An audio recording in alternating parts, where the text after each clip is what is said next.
AKSF Radyo 8 sa inyong mga radyo. Balitang walang pinipiling lugar, Walang piling-piling oras, walang kinikilingan. serbisyong tapat at maaasahan. AKSF Radyo 8 sa inyong mga radyo.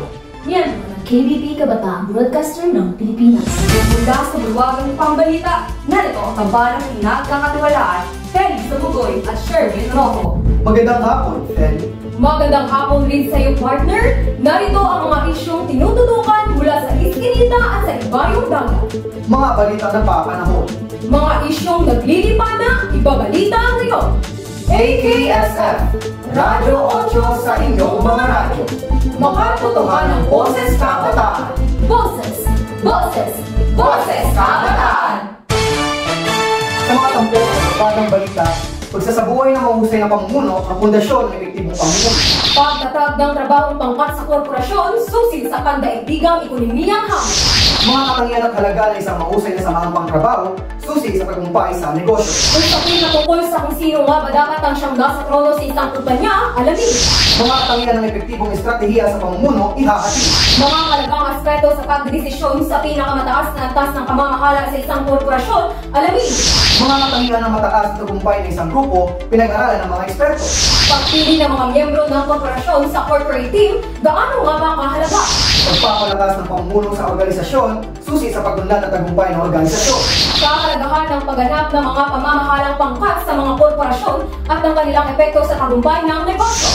Mga hamon ng estratehiya sa pamamahala ng magkaibang management teams, isang balanse ng pagbabago at koordinasyon. Epektibong estratehiya sa pamumuno, alamin. Estratehikong pamumuno sa korporasyon, pangunahing aspeto ng tagumpay. Para sa detalye, maghati. Caroline Superan. Ang epektibong pamumuno sa negosyo ay mahalaga sa tagumpay ng isang korporasyon. Ito ay nakaugat sa wastong paggawa ng desisyon, pagsaalang-alang sa core competences, pagpapaunlad ng mga tauhan, pagbuo ng matatag na kultura ng organisasyon, pagsunod sa etika sa korporasyon, at tamang kontrol sa loob ng organisasyon. Sa pamamagitan ng pagpapatupad ng mga ito, maaaring makamit ang tagumpay at pag-unlad sa patuloy na pagbabago at pag-unlad ng merkado. Ito si Caroline Perales, nagbabalita para sa Radyo 8. Samantala, para sa epektibong estratehiya sa pamumuno, magbabalita Radyo 8, Angelica Sulina. Ayon sa mga eksperto, ang pangmatagalang pangtain ng estratehikong layunin ng kumpanya ay mahalaga sa pamumuno ng korporasyon. Ito ay tumutok sa hinaharap na may pakitain na tugma sa karakter ng kumpanya at nagbibigay inspirasyon sa mga empleyado. Ang mga kumpanya tulad ng San Miguel, Philippine Airlines, PLDT at iba pang lokal na kumpanya ay nagtataguyod ng pangangalaga sa kanilang mga empleyado sa pamamagitan ng mga benepisyo at pribilehiyo. Ang hinaharap na inaasam ay naglalaman ng tiyak na trabaho at plano sa pagre-retiro na nagbibigay gabay sa mga empleyado. Ito si Angelica Sulina, nagbabalita para sa Radyo 8. Para sa mga hamon ng estratehiya sa pamamahala ng magkakaibang management teams, isang balanse ng pagbabago at koordinasyon. Magbabalita Radyo 8, Feli Samugoy. Ang komposisyon ng mga management team ay mahalaga sa tagumpay ng isang organisasyon sa nagbabagong mundo ng negosyo. Ang mga kupunan na may makakaibang mga pinagmulan, kakayahan at pananaw ay mas nai-innovate at mas madaling nakakapag-adjust sa pagbabago. Gayunpaman ang pamamahala ng gayong mga kupunan ay may sariling mga hamon. Isa sa mga pangunahing bagay na dapat isaalang-alang ay ang kahirapan sa pamamahala ng mga kakaibang teams dahil sa mga kakaibang mga pinagmulan, kakayahan at pananaw. Ang pagkakaiba-iba ng mga opinyon ay maaaring hadlangan sa proseso ng pagdesisyon, ngunit ito ay maaaring malunasan sa pamamagitan ng mataas na antas ng pamamahala at pagtataguyod ng demokratikong kapaligiran kung saan lahat ng opinyon ay pinahahalagahan. Sa pag-adres sa mga hamon na ito at pagpapatupad ng epektibong mga estratehiya, maaaring magamit ng mga organisasyon ang buong potensyal ng kanilang magkakaibang mga management teams. Ito si Felix Samugoy, nagbabalita para sa Radyo 8. Bahagyan muna natin ihinto ang programa at tayo makinig sa mga paalala. Hoy Mare, alam mo yung kapitbahay natin? Naku, yung si Trixie, kabit ni Mayor. Talaga Mare? Kaya naman pala ang gaganda ng mga alahas. May bagong kotse pa. Akalain mo yun? Talaga ba? Ay, Mayor, nandyan ka pala. Hindi namin napansin. Asan na yung kabit este si Trixie, Mayor? Ano ba kayo? Nagpapakita lang tayo ng kagandaang loob, kabit na agad. Mali yun, panghuhusga ang tawag doon. Talagang malapit sa akin si Trixie dahil kapatid ko siya. Huwag maniniwala sa fake news, maging mapagmatsyag at mapanuri. Preview. Ang programang ito ay nag sa inyo ng Chicken Joy, ang pinakamasarap na manok ng bayan. Sa bawat kagat, iyak na mapapalusap sa sarap. Power Boost Energy Drink, ang energy drink na tunay na palaban. Kaya sa bawat sip, lakas ang energy. Energlow Plus, ang pampalakas na enerhiya at pampaglow sa bawat araw. Energlow Plus. Quick Bite, ang fast food na abot kaya at super sarap. Kaya take a quick stop at Quick Bite. Tranquil Retreat, ang spa na nagbibigay ng ultimate pampering at relaxation experience. Kaya sa bawat pagod, mag-retreat sa kagandahan ng buhay sa Tranquil Retreat. At kayo'y patuloy na nakatutok sa AKSF Radyo 8 sa inyong mga radyo. Balitang kahalagahan ng pagganap ng mga pamamahalang pangkas sa mga korporasyon at ang kanilang epekto sa tagumpay ng negosyo. Para sa detalye, maghahatid Sherwin Ross. Ayon sa mga dalubhasa, kinakailangan ng malawak na kalaman at pag-unawa sa industriya at eksternong kapaligiran upang maging epektibo ang mga pamamahalang pangkat. Mahalaga rin ang pagkakaroon ng mga heterogeneous na grupo ng mga ehekutibo upang magbigay ng epektibong pamumuno sa pagbuo ng mga estratehiya ng negosyo. Ang kooperasyon at pagsasama-sama ng mga pangunahing ehekutibo ay nagdudulot ng sustainable na pag-unlad ng kumpanya sa gitna ng patuloy na pagbabago sa mundo ng negosyo. Ito si Sharon Rojo, nagbabalita para sa Radyo 8. Samantala, para sa pagpapalakas ng pamumuno sa organisasyon, susi sa pag-unlad at tagumpay ng organisasyon, narito si Christine Rendon nagbabalita. Sa pag-aaral ng managerial leadership bilang isang organisasyonal na kagamitan, mahalaga ang papel ng mga top-level executives at manager na may kailangan sa pamamahalan at pagtupad ng itigin ng mga layunin at paggamit ng konstruktibong kalamangan ng kumpanya. Ang leadership ay namula sa pag-unlad ng proseso ng pamamahala sa planning, organizing, directing at control ng mga pagkukunan ng tao at parang kapital ng kumpanya na may layunin makamit ang return on investment. Ngunit hindi sapat ang kaalaman sa pamamahala para maging strategic leaders sapagkat kailangan din nila ng kaalaman pamulong upang maging inspirasyon sa kanilang mga empleyado at makamit ang kausayan at produktibidad. Ito si Christine Rendon, nagbabalita para sa Radyo 8. Balitang tampok, pagpili ng mga miyembro ng korporasyon sa corporate team. Gaano nga kakahalaga? Para sa detalye, nakatutok ang Angelica Silva. Ang maging pagpili ng mga nasa pinakamataas na posisyon sa isang kumpanya ay maaaring magdulot ng pagbagsak kahit sa mga multinational companies. Upang makaiwas dito, maraming kumpanya ang gumagamit ng mga sistema sa pagpili ng liderato upang makilala ang mga individual na may potensyal sa pamamahala at estratehikong pamumuno. Ang internal sourcing strategy ay nagpapahintulot sa pagpili mula sa loob ng organisasyon na may mga benepisyo tulad ng kaalaman sa operasyon ng kumpanya, pagiging pamilyar sa mga produkto at operasyon, at pagpapalakas ng moral at commitment ng mga empleyado. Sa kabilang banda, ang external sourcing strategy ay naghahanap ng mga kandidato mula sa labas ng organisasyon na maaaring magdala ng pagbabago at pag-unlad sa pamamagitan ng mga bagong karanasan at estratehiya. Sa pangkalahatan, ang wastong papel ng mga leader sa kumpanya ay kritikal sa tagumpay at pag-unlad nito. Ito ay nagbibigay daan sa pagtugon sa mga hamon na nagbabagong mundo ng negosyo at pagpapalakas ng kompetitibong kapakinabangan ng kumpanya. Ito si Angelica Silina, nagbabalita para sa Radyo 8. Mga katangian ng mataas na tagumpay ng isang grupo, pinag-aralan ng mga eksperto. Para sa mga detalye, nagbabalita, Feli Samugoy. Sa isang kamakailang pag-aaral na isinagawa ng mga eksperto sa behavior ng organisasyon, ang mga katangian ng mga mataas na tagumpay ng mga grupo ay nakayag, nagbibigay liwanag sa mga bagay na nagpapakita kung ano ang nagtatakda sa kanila mula sa iba. Isa sa mga katangian ng mga mataas na tagumpay ng mga grupo ay ang kanilang pagtitiwala sa malinaw at ambisyosong mga layunin na naglilingkod bilang gabay na nagbibigay inspirasyon sa mga miyembro na lumagpas sa kanilang limitasyon. Tuktok sa kanilang tagumpay, isang kolaboratibong klima na itinayo sa tiwala kung saan ang mga miyembro ng grupo ay pakiramdam na pinakamalakas upang ibahagi ang kanilang mga ideya at magbigay ng konstruktibong feedback. Bukod dito, ang mga mataas na tagumpay ng mga grupo ay nagtatag ng mataas na pamantayan ng kahusayan, patuloy na sinusubok ang kanilang sarili upang makabuti at magatid ng kahangahangang mga resulta. Dahil sa organisasyon ay nagsusumikap na makamit ang mas mataas na antas ng tagumpay. Ang pag-unawa at pagsasakatuparan ng mga katangian ng mataas na tagumpay ng mga grupo ay magiging mahalaga sa pagpapakita ng kanilang buong potensyal. Ito si Feli Samugoy, nagbabalita para sa Radyo 8. Mahalagang aspeto sa pagdedesisyon sa pinakamataas na antas ng pamamahala sa isang korporasyon, alamin sa pagtutok ni Sherwin Rojo.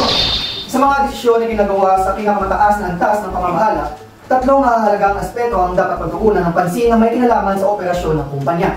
Una, ang panlabas na kapaligiran ng negosyo, kung saan kinakailangan ng pagsusuri sa istruktura ng industriya, paglago ng merkado, kalaban, at patakaran sa politika at batas. Pangalawa, ang panloob na kapaligiran ng kumpanya at ang mga katangian nito, kung saan isinaalang-alang ang pagtanggap sa paglaki, kultura, kahandaan ng mga tauhan at salapi, at ugnayan sa pagitan ng mga pinuno at kawani. Ang mga desisyon at estratehikong aksyon ng mga lider ay maaaring maging pinagmumulan ng abanding pakinabang at makamit ang inaasahang mataas na kita sa pamumuhunan. Ito ay maaaring makamit lamang kapag nagtatrabaho ang mga pinuno bilang isang pangkat na pamamagitan ng epektibong koordinasyon at pinagkakatulungan ng kontrol ng organisasyon. Ito si Sharon Rojo, nagbabalita para sa radyo. Magbabalik pa ang nangungunang radio station sa balat ng lupa. AKSF, Radyo 8 sa inyong mga radyo. Maging malakas, maging healthy with citrusy, pang-araw-araw na vitamin C.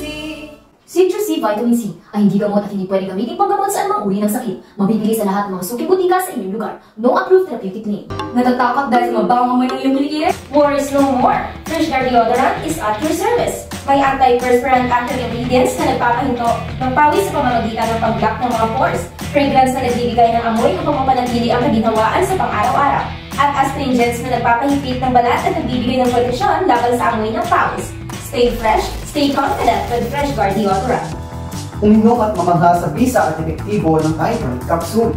Ako po ay isang call center agent at dahil sa araw-araw na pagtatrabaho at palaging babad sa computer, madalas nakakaranas ako ng pananakit sa ulo at malabong paningin.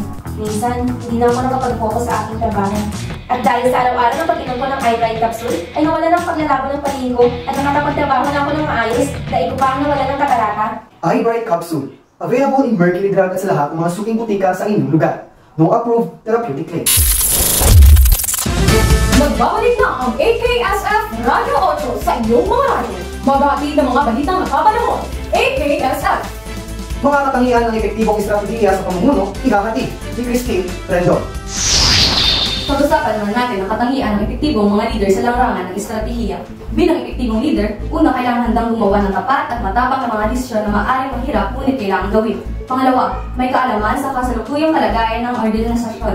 Pangatlo, mayroong pag-unawa sa mga epekto at resulta ng kanilang mga desisyon. Pangapat, may malinaw na vision sa mga pangangailangan at kakayahan ng mga empleyado. Panglima, may kakayahang magbigay ng inspirasyon sa mga empleyado para maging epektibo at efficient ang mga performance ng mga ito.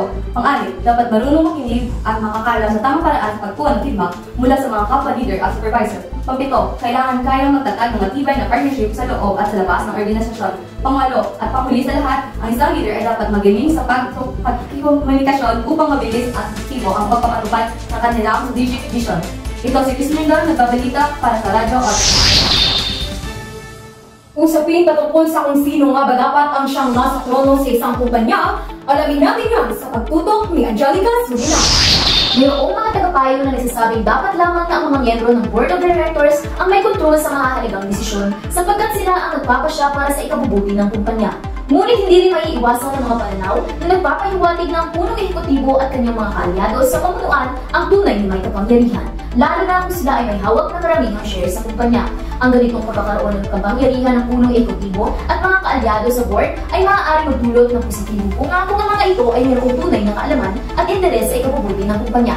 Ngunit maaaring nila ito pagbisanhi ng negatibong epektibo kung ang kanilang mga personal na interes ang magibabaw, na maaaring umantong sa mga problema sa operasyon at tuluyang pagbagsak ng kumpanya. Sa kabilang dako, ang pagtutulungan ng mga miyembro ng board at punong ehekutibo na pinapangunahan ng kanilang kaalaman at determinasyon na magtagumpay ang kumpanya ay mahalaga upang tiyakin ang magandang takbo ng negosyo. Ang maayos na pakikipagtulungan sa pagbuo ng mga estratehiya at desisyon na nagtataguyod sa layunin ng kumpanya ay mahalaga upang makamit ang tagumpay at pagunlad ng kumpanya. Ito si Angelica Surina ng Babalita para sa Radyo 8. Mga katangian at halaga ng isang mahusay na samahang pangtrabaho, susi sa tagumpay sa negosyo. Para sa detalye, narito si Feli Samukul. Sa isang panayam sa mga eksperto sa larangan ng pamamahala ng negosyo, ipinaliwanag ang kahalagahan ng mga katangian at halaga ng isang magandang samahang pangtrabaho sa pagunlad at tagumpay ng isang negosyo. Ayon sa mga eksperto, ang isang samahang may mga aktibong maingat na nakikinig at handang magbanta sa mga layunin ay malaki ang potensyal na umangat at magtagumpay. Dugtong pa nila mahalaga rin ang mayroong bukas na komunikasyon at tiwala sa bawat isa, pati na ang pagiging proaktibo at handang magtulungan ng bawat miyembro. Ang mga katangiang ito, kasama ang iba pang nabanggit, ay makatutulong sa pagpapaunlad ng isang samahang pangtrabaho na may mataas na antas ng tagumpay sa larangan ng negosyo. Ito si Feli Samugoy, nagbabalita para sa Radyo 8. Pagsasabuhay ng mahusay na pamumuno ang pundasyon ng epektibong pamumuno. Para sa detalye, nagbabalita, Christine Rendon. Ang kalaghan ng epektibong pamumuno sa korporasyon kung saan ang leader ay mahalagang magplano, mag-organisa at mag-ayos ng pagkukunan ng mga pangailangan na magagamit upang makamit ang mga layunin ng kumpanya. Ang estratehiya tulad ng pagtukoy sa hinarap na sitwasyon ng negosyo at pati na rin sa prinsipyong pagpahalaga sa paggamit ng mga kakayahan ng tao at pangangailangan ng patuloy na pagbabago para matagalang kompetensya ng korporasyon. Dapat tandaan ang kabiguan sa pamumuno ay maaaring magdulot ng krisis sa moral at produktibidad. Samantalang tagumpay naman ay magdulot sa matatag at ng paglago at kompetensya ng kumpanya sa pamantagalan. Ang katalinuhan at bisyo ng mga leader ay mahalaga upang makamit ang positibong return on investment at maabot ang tagumpay ng korporasyon. Ito si Christine Rendon, nagbabalita para sa Radyo 8. Pagtatag ng trabahong pangkat sa korporasyon, susi sa pandaigdigang ekonomiyang hamon. Para sa detalye, nakatutok, Sherwin Rojo. Sa nagpapalitang halangan ng panindigang ekonomiya, mahalaga ang pagtatag ng mga trabahong pangkat sa mga korporasyon upang makasabay sa pagbabagong ito. Ayon sa mga eksperto, habang patuloy ang pagunlad ng global ng ekonomiya, kailangan mag-adapt ng mga korporasyon sa mga bagong paraan ng pagnegosyo. Ang pagtutok sa pagpapababa ng presyo ng mga produkto at serbisyo, paghahanap ng mga bagong merkado, at pagbuo ng kompetitibong abanteng pangkalakan ay ilan lamang sa mga hakbang na kailangan gawin upang mapanatili ang kanilang kakayahan sa pandaigdigang kompetisyon. Ito si Sharon Rojo, nagbabalita para sa Radyo 8. Iyan po ang mga balitang mula sa estasyong di lamang nagatid ng balitang sariwa, kundi mga balitang tumatatak sa inyong mga puso at dito. Ito ang inyong nagpapag-ugnay at lagi niyong kaagapan, ka-8, Sharon Rojo. At Feli Samugoy. Mga balitang napapanahon. Mga isyong naglilipana, ibabalita ngayon. AKSF, Radyo 8 sa inyong mga radyo. Makatotohanan ng boses kabataan.